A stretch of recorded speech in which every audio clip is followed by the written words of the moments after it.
Sometimes the truth is not what you think it is.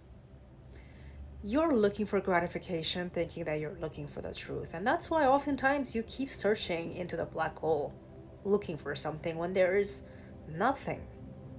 All you gotta do is just surrender and acceptance.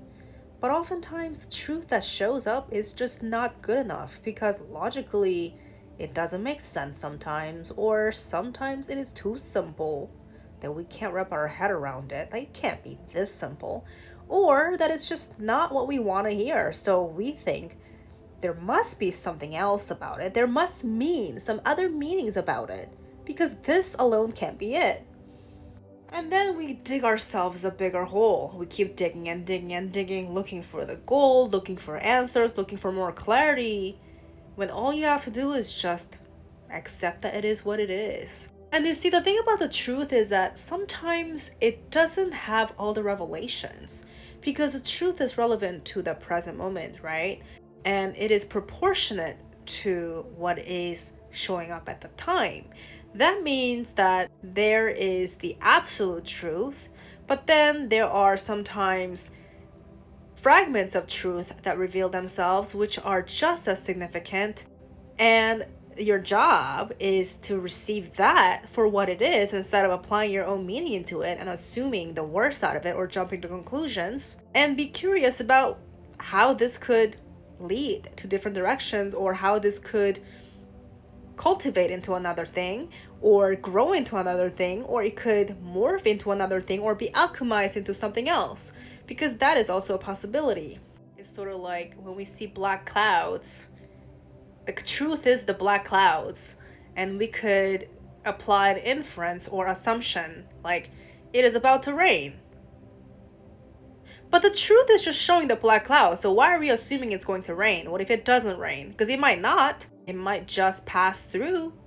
We don't really know if it's gonna rain or not, but we assume that it's going to rain because maybe our past experiences have always shown that it's going to rain. So our pattern shows that every time there's a black cloud, that it's going to rain.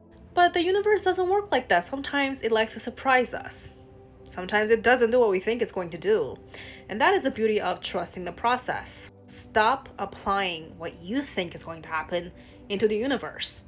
I mean, especially if your goal is to expand your consciousness and to really cultivate your relationship with the divine, that is. Because what if behind those black clouds is a rainbow? What if it's not going to rain, but rather, what if it's about to bless us with this beautiful sighting of a rainbow? You never really know with the universe. You never really know what else could be possible. The pattern that we've been conditioned to expect doesn't mean that it is the truth of the universe. And that's the beautiful thing about the divine plan, is that we don't really have a single clue what the divine plan is. But if we trust that something else could be possible, or if we trust that whatever is or whatever is, that is what it is. If we just believe in what is given to us and know that that is what is best for us, what is most available for us at the time, and utilize that and not imply anything else or apply anything else, then life could be a lot easier. But of course, humans have a hard time with that, right? We always have to prepare. We always have to assume. We always have to jump to conclusions. And perhaps that's why we can't even appreciate the beautiful sighting of the black clouds. Why can't we ever appreciate the black clouds? Why do we always have to know the endings? Why do we always have to see the outcomes? Nobody talks about the black clouds. You thinking that black clouds will always lead to rains is your gratification because you just want to be right. You just want your conclusions to be correct. But the truth is, if you just learn how to accept the beauty of the black clouds in this exact moment, maybe there is something else you could notice about the black clouds. And maybe the blessing is in the black clouds, not what you think is going to happen after the black clouds. So learn how to appreciate the truth instead of looking for gratification to fulfill the desires of your own ego.